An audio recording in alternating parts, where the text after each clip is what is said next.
In today's video, I'm going to teach you how to sum an entire table in 1 second, Alt plus X, in Excel. We'll keep this simple and fast, because the whole point is to save you time. First, open Excel in your browser and load the workbook that contains your data. This might be a file stored in your organization's cloud storage, or one you've uploaded yourself. Once it's open in Excel for the web, go to the sheet with the numbers you want to total. Everything we're about to do also works in the desktop app, but I'll demonstrate using the web version so you can see how smooth it is online.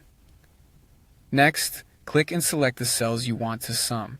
If you're totaling a single column, click the empty cell directly below that column of numbers.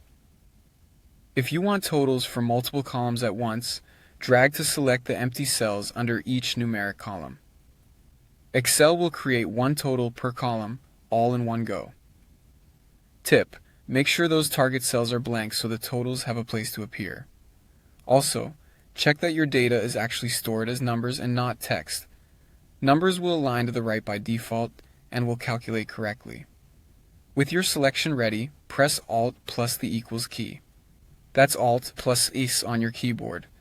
Instantly, Excel inserts SUM formulas and intelligently detects the entire range above each selected cell. You'll see something like equals SUM above /range appear, and if you selected several columns, each one gets its own formula.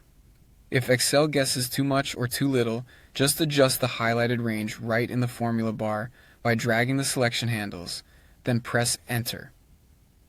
At this point, you're done.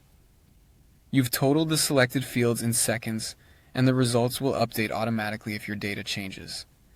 If you want to double-check, click into one of the totals and glance at the marching ants outline to confirm Excel captured the correct range. You can also apply number formatting, like currency or thousand separators, to make the totals easier to read. A couple of quick tips to make this even smoother. On a Mac, the AutoSum shortcut is Command plus Shift plus T. If your table is wide, select the entire bottom row of empty cells under the numeric columns before using the shortcut to generate all your totals at once. And if your data set includes blanks or headers mixed with numbers, ensure you're placing the totals in a clean row directly beneath the data so Excel can detect the right block. That's all there is to it. Open the file, select the fields you want to sum, press Alt plus ES, and you're finished. Fast, accurate, and reliable. Thanks for watching. Like and subscribe if this helped you level up your skills.